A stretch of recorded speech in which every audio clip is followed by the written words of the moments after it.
का टॉपिक है आज का टॉपिक है एसिड बेस एंड साल्ट अम्ल क्षार और लवण। यह केमिस्ट्री चैप्टर 2 का है। क्लास 10 के लिए बड़ी इंपॉर्टेंट है एसिड बेस और साल्ट। एसिड क्या होता है? तो जो पदार्थ खट्टा होगा एसिड होगा, जिसका pH मान 7 से कम होगा एसिड होगा, जो नीला को लाल कर देगा वो एसिड होगा। और एसिड वह होगा जो बेस को न्यूट्रल कर दे। उसी प्रकार बेस वह होगा जो कड़वा होगा और इसका स्वाद क्या होगा? कड़वा होगा, pH मान 7 से ज्यादा होगा, लाल को नीला कर देगा और जल में घुलेगा तो OH माइनस देगा। धातु से क्रिया करके हाइड्रोजन गैस देगा और भस्म से क्रिया करेगा तो अम्ल को उदासीन कर देगा। और अम्ल भस्म से जब क्रिया करता है तो लवण एवं जल बनाता है।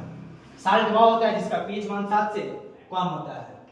उसी आधार पर देखे थे कौन सा पदार्थ में कौन सा अम्ल पाएगा।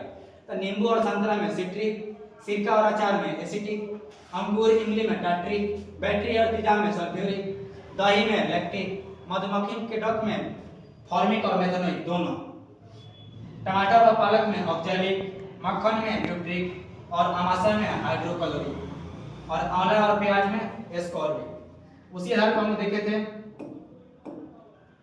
कि पीएच स्केल क्या है? तो यह पावर ऑफ हाइड्रोजन को बताता है, यानी हाइड्रोजन की शक्ति बताता है। इसके खोजकर्ता सोलेंजर साहब थे जो फ्रांस के रहने वाले थे, 1909 में किए थे। यह बताता है कौन सा पदार्थ अम्ल है, कौन सा पदार्थ क्षार है और कौन सा लवण है। इसका ग्राफ होता है 0 से 14 के बीच। इसका ग्राफ क्या होता है? इसका ग्राफ होता है 0 से 14 के बीच। 7 से कम अम्ल, 7 से ज्यादा क्षार, 7 होगा तो उदासीन।